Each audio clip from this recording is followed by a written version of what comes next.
Good morning and welcome to Cairns FM 89.1, and you're listening to the Connect in Harmony show. I'm your host, Dave Chambers. And I'm your host, Renee Cashman. And today we have Matt Savant joining us on the program to talk about the wonders of our mind and hypnotherapy. Welcome to the program, Matt. Hi, thanks for having me in here today. You're welcome. I'm really excited about this interview, Matt, because I've spoken with you before about hypnotherapy. Could you begin by telling us first about our subconscious and conscious mind? So the belief is we have two minds. We have a conscious mind. Conscious mind is similar to a little mini computer. It can only handle about 7 tasks a minute. So if you think about when you learnt to drive, if you learnt to drive a auto, there were 7 things. You couldn't have the radio on, you couldn't be looking out the window, you couldn't be chatting to friends. Manual, there's 9. So we have to drop something to push the clutch in and drop something else to change gears. So we veer off the road. Our subconscious is like a giant big mega computer. It gets between 2 and 11 million bits of information in every minute. If all that came to your conscious awareness, that poor little computer would just go up in smoke. So in between we have a thing called a RAS. It's a reticular activating systems. It's a bunch of cells that are at the base of your skull. All senses go through them except for smell. Smell is hardwired. That's why we have such a strong response to smell. Your RAS has 2 main jobs. Pick things out you're interested in, bring them to your conscious awareness, and pick things out that reinforce your previously held beliefs. Now, if someone's bought a new car, suddenly they see the same car everywhere. Were they there before they decided to buy a new car? Of course they were. Did they see them? Of course they did. They didn't run into them, but they didn't notice them. Our reality is what is brought to our conscious awareness, and that's only 7 or so tasks and the information surrounding that every minute. The second thing it does is picks out things that reinforce our beliefs. So say someone's depressed and they're sitting in the gutter, and during the day 2 people wander past. One's singing and whistling, one's crying. You might look up and see them both, but you'll notice the one who's crying. World's a shit place, there's someone else who's upset, on and on. It reinforces your depression. So the way our RAS is programmed through life, it decides what you see. 2 people can see the same event and they see 2 different things. They might see the same thing, but they notice 2 different things. And that's what forms our reality. Someone who's depressed, their RAS picks out the stuff that makes them feel bad. Someone who's a really upbeat person picks out the stuff that makes them feel upbeat. Our subconscious gets programmed. Someone gets a program and it's almost like a post-hypnotic suggestion. If I was doing a stage show, for instance, and I hypnotized someone to cluck like a chicken every time a certain song came on, they would cluck like a chicken. Well, if you get programmed that, for instance, all men are assholes, you go out into a room of men and you only notice the men who are assholes, and therefore you keep that same repeat patterning happening. Well, that explains a few things, doesn't it, Dave? I suppose why men forget certain things that are important to other people, I suppose, is one of the things. It must be. It's interesting. So basically, everybody else besides Renee can only do 7 things at a time. Renee does about 27 things. So how does our subconscious mind interact with the conscious mind and affect the choices that we make? So basically, through our subconscious mind's programming and programming of the RAS, that decides what's brought to our conscious awareness.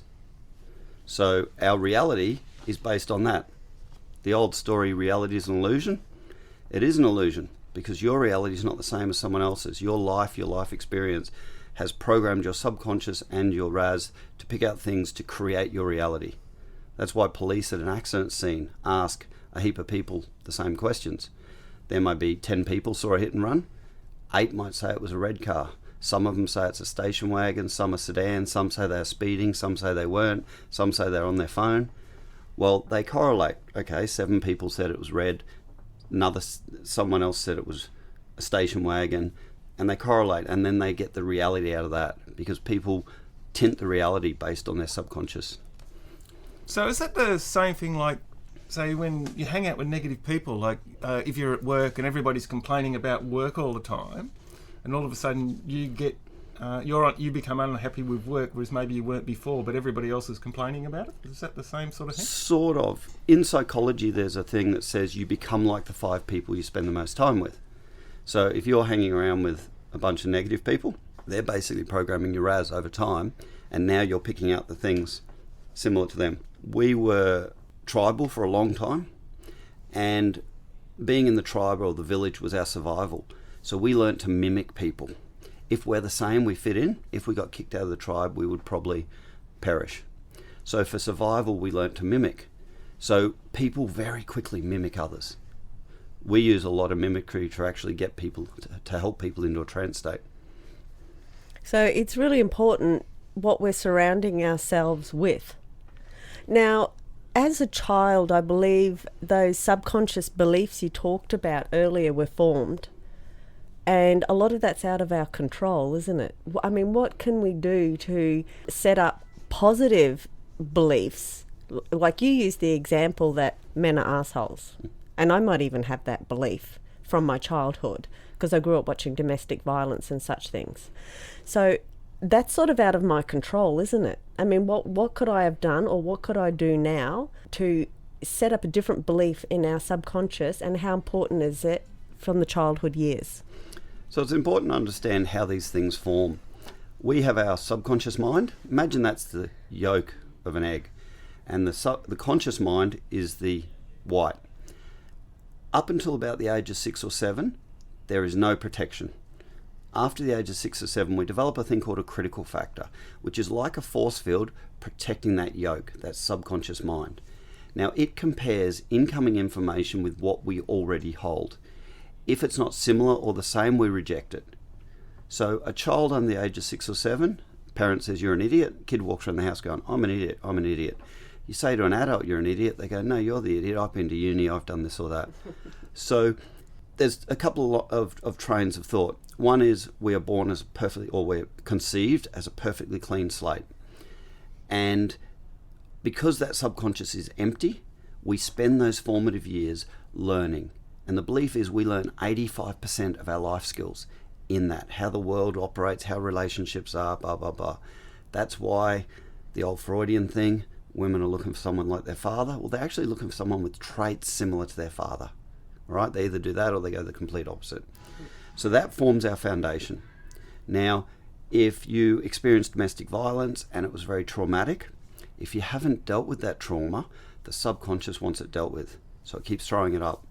So if you're daydreaming, doing something, you keep remembering those things. But because your RAS is programmed to it, you'll often attract more of it into your life. A woman or a young girl who's molested as a child very often ends up attracting abusive partners. When we remove the emotion of the original events and the trauma, the pattern stops.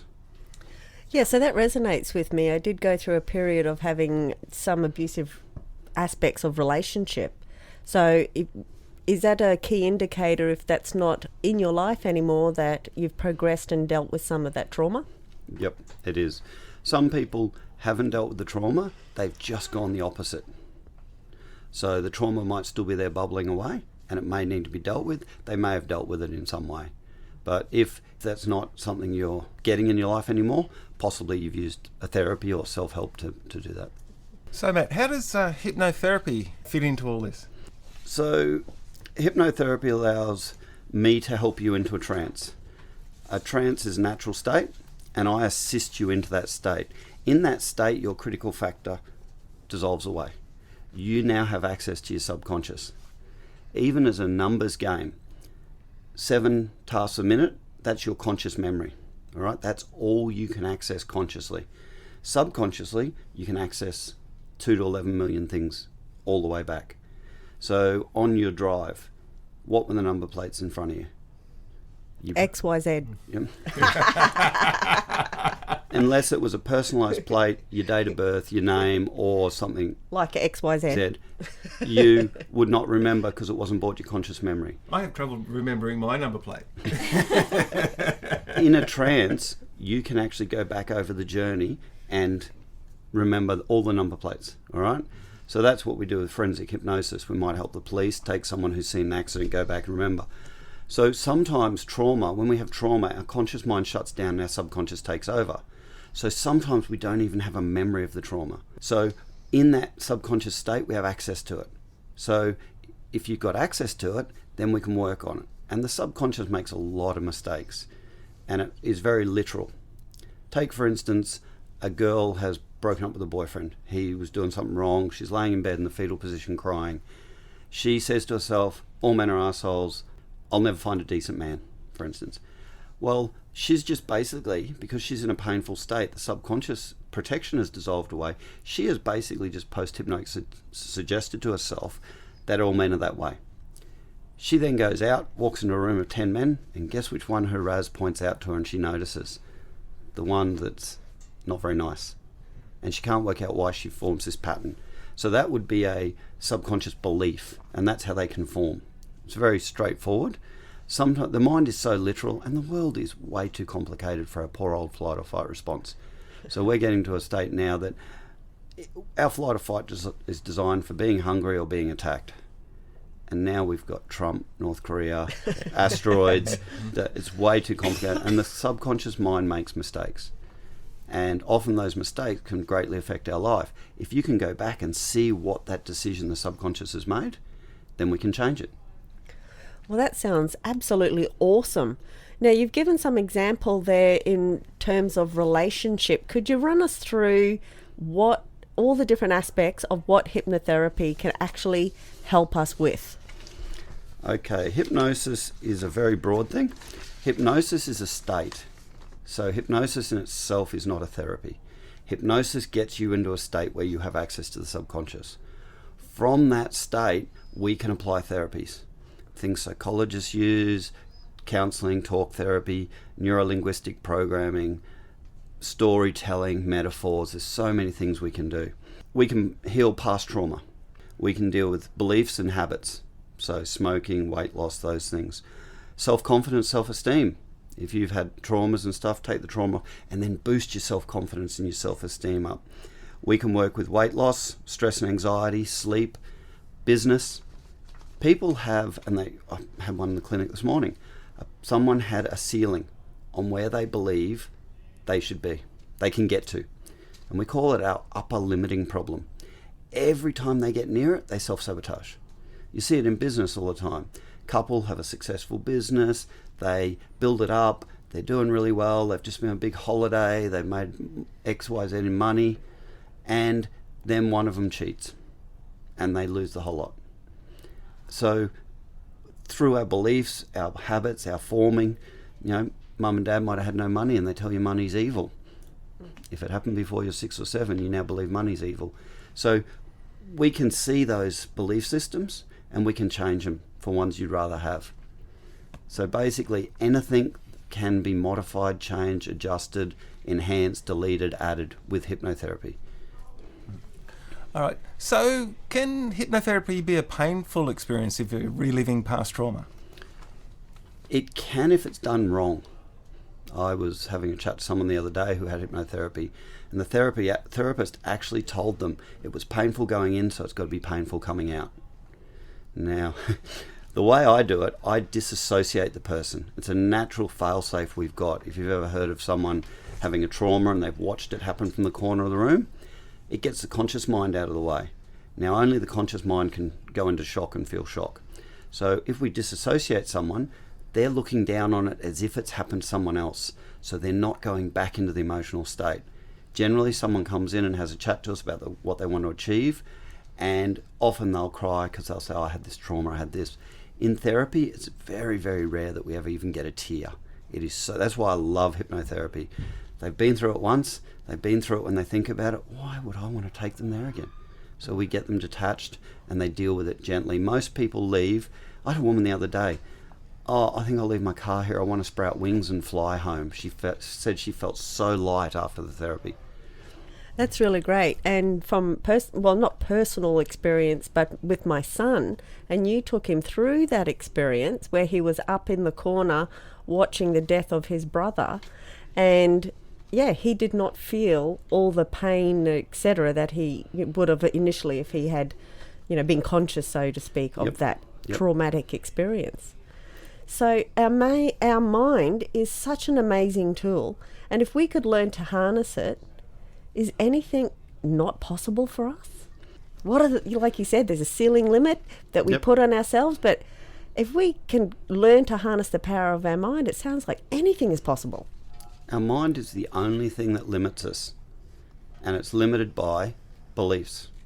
Einstein said we're using less than 10% of our brain. Now, imagine if you could use 11. Look what we create with 10. What would happen if we got 11 or 12 or 13? So I think when people have a belief in themselves and you remove your past trauma and hardships and belief systems that are negative are like boat anchors tied around our waist. They weigh us down. It's hard to soar with the eagles when you're weighed down like that. When you relieve yourself of that stuff and you get it dealt with properly, the lessons come forwards. So now those old traumas, beliefs and things become learning experiences. They all become helium balloons lifting us up to better things. So there's no limit really. The sky's the limit. You can do whatever you want. You've just got to believe in yourself. I love it. You know what it's making me think of? The Matrix. What do you think, Dave? I think I might be able to go and bend the spoon. Well, it sounds pretty good. I'm just wondering if I'll cluck like a chicken though at odd times. Look, there's stage hypnosis and there is clinical hypnosis. Stage hypnosis is using a lot of same techniques to help someone into a trance. You've got to remember, people volunteer. People think we're in control. People actually give them their permission. Without permission, it's not as easy as it looks. Okay, you need permission. If you try to get someone to do something against their morals or their values, they'll pop out. So there is a self-protection thing. And I do a little bit of stage stuff. Yeah. I believe firmly that you never embarrass anyone, because if you embarrass them and later in life they have a trauma, well then they're going to be very reluctant to use hypnosis. And I believe hypnosis is the best way to deal with trauma and programming. Okay. Thanks for that, Matt. Stay tuned to Cairns FM 89.1. We'll be back soon to talk more with Matt about hypnotherapy. And welcome back to Cairns FM 89.1, and you're listening to the Connect in Harmony program. I'm your host, David Chambers. And I'm your host, Renee Cashman, and today we're talking with Matt Savant about hypnotherapy. Welcome back to the program, Matt. Thank you. So, Matt, can you tell us a little bit about the history of hypnotherapy? Hypnotherapy has a much longer history than you'd expect. The earliest record of descriptions of hypnosis date back to early Egypt, 1500 BC. Egypt used to have sleep temples. Hypno is a word meaning sleep. It was originally called mesmerism, and then someone recoined it as hypnosis because they thought people were sleeping. They quickly realized they made a mistake and they tried to change it, and it had taken off, and it was too late. It had run away with the name hypnosis. Freud used it in the 1800s. Unfortunately, he put us back a long way. He apparently had syphilis, rots out your gums, he had ill-fitting dentures. Sitting in Vienna his clients were in wing-back chairs, big thick chairs, and he hated people looking at him, so he sat behind them. Now he was mumbling through a big thick padded chair. People had trouble understanding him, and the reports I've read said that he wrote a paper after a year of trying hypnosis and said it was only for charlatans, showmen, and it had no therapeutic value. And that got published in the Vienna Medical Journal, which was the biggest medical authority in the world at the time, and they were still teaching that to psychology students, that hypnosis was only for charlatans, had no value 10 or 15 years ago. So he put us back a long way. And has there been a change in that point of view, and what created the change? Well, they're actually teaching a lot of psychology students hypnosis now. So I think just proof that it worked, people getting the results that we get, people raving about how they've done years and years of different therapies, different techniques, and they come along and they have a number of sessions hypnosis, and it's quick and easy and fast. There's a big study released a couple of years ago, and it said that there was psychologists, counsellors, talk therapists, all types of therapy, and hypnotherapy, and they found that for an average client, just 6 sessions of hypnosis, and the success rate for what they call fixed or cured, I don't actually believe anyone's broken, but that's what they called it, was 94%.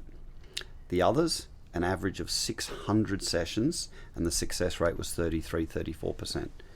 So that's why I like it so much. It's quick, it's easy. I've worked with clients who have had a long history of health problems or mental problems or trauma, and they've tried lots of different things, and they come and see me, and at the end they go, it can't be this easy.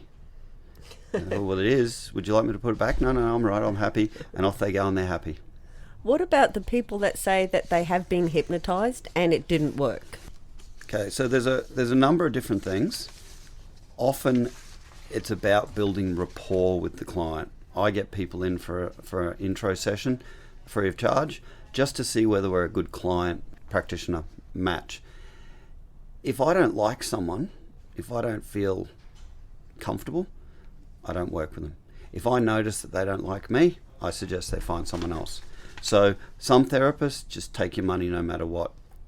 A lot of hypnosis and programming, what they do is they say, okay, I'm a smoker, I want to quit smoking. And they install a new habit.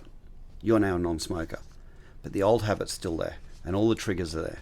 And you've now got two opposing habits. Might be a week, might be a month, might be a year, but the old one is stronger and it overrides and something happens and they go back to smoking. Either that or they're just using willpower. So if it's done properly, hypnosis is permanent. So we can make the changes. Sometimes people have things like someone might smoke. Now, I like to address what the primary issue is. I see nail biting, alcohol, drug abuse, self-harm as the whistle on the pressure cooker. If you block the whistle by taking that away, take away smoking, people will replace it, make another whistle, right? I've had some clients in last year who used to smoke. They've been to other therapists in Australia. They now have stopped smoking. And a year later, they've come to me and they have a drinking problem. Oh, when did you stop drinking? When I quit smoking. How many drinks do you have a day? 20. How many cigarettes did you used to have? 20. So often there's something heating the pressure cooker. And very often that's a past trauma or something that's undealt with that's not sitting right. The reason I'm so successful is I look for that. Someone comes in for smoking, I ask them about their past. I'm not, close your eyes, let's get in and install a new habit. For some people that works if there's no previous trauma. They might have just slipped into a habit because they're around their friends. But often, most of the time, there is a past thing that needs to be dealt with. And people have been reluctant to deal with it because it's always painful. But with hypnotherapy, the way I do it, it's painless. So then they're happy to come along, we change that, and often that symptom goes away on its own with a simple suggestion. It disappears because there's a need of suppressing that old stuff. When we get rid of the old stuff, there's no need for the smoking anymore. So essentially you've got to have an underlying sort of rapport with a person before you even start working with them, is that? Look, it helps. I mean, you can get in a stage show. There's already that belief system because the guy's famous and he's up on stage. If someone doesn't like you, well, their guard's up. It's going to be difficult to get that critical factor to relax, so we've got access to the subconscious. If someone's sitting there going, ugh, it's not going to happen, you can't have a good flowing conversation with someone who really doesn't like you. You can have an argument, but not a good flowing conversation. So building rapport is very important. A lot of what we do in the sessions is building that rapport. People have to feel that they connect you on some level. And the fact that I'm a mechanic by trade. I got out of the industry a couple of years after I ended my apprenticeship. I've had a number of different businesses. I've had quite a few different jobs over the years. I've always kept coming back to psychology, hypnosis, all those things. So I can chat to someone on different levels. We use a lot of storytelling. Being tribal, we used to pass our knowledge down through stories, metaphors.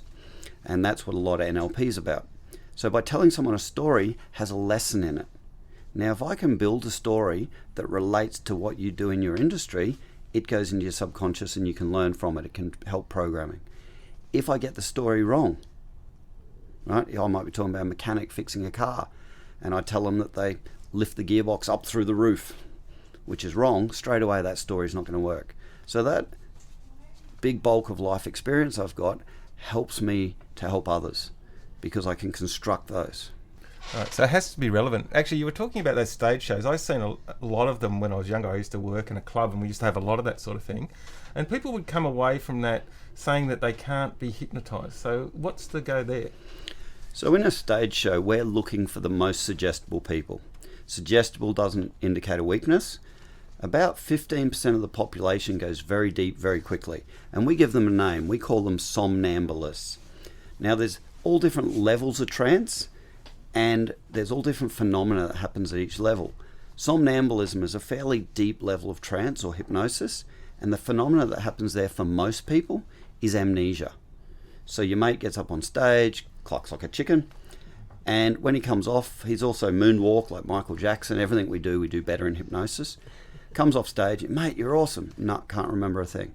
So most people think, because Hollywood's used that and everything's click, sleep, can't remember a thing. People believe that to be in hypnosis, you can't remember a thing. I used to be a go-karting champ. I'd race in a trance. Sports people talk about getting in their zone. They're in a hypnotic state. Their conscious mind's shut down and the subconscious is taken over. That's why they're quicker. There's a delay between bringing it to your conscious awareness. If you've driven the same way to work and some days you pull up and go, how the hell did I get here?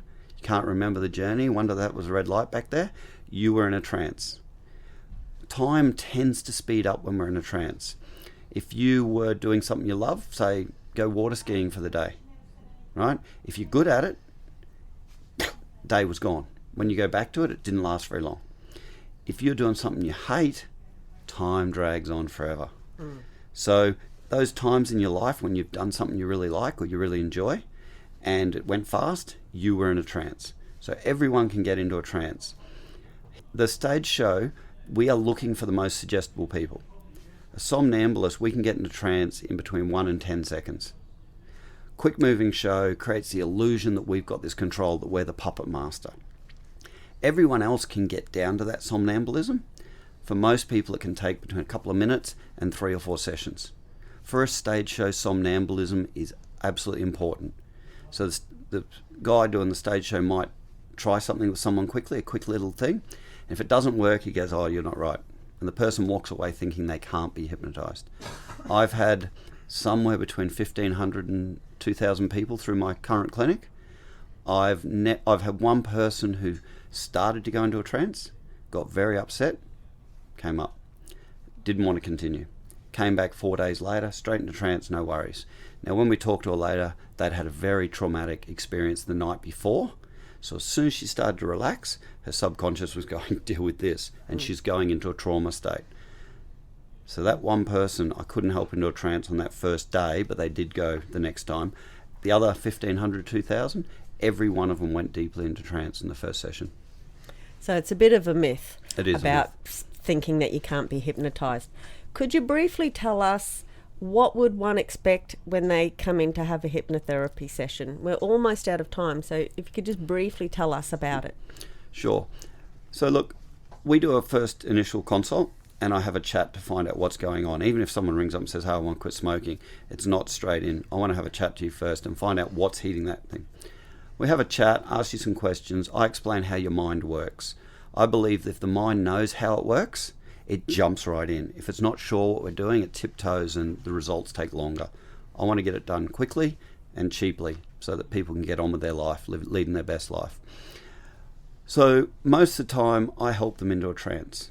I then ask them to connect their finger and thumb together, and I anchor the trance state to that trigger.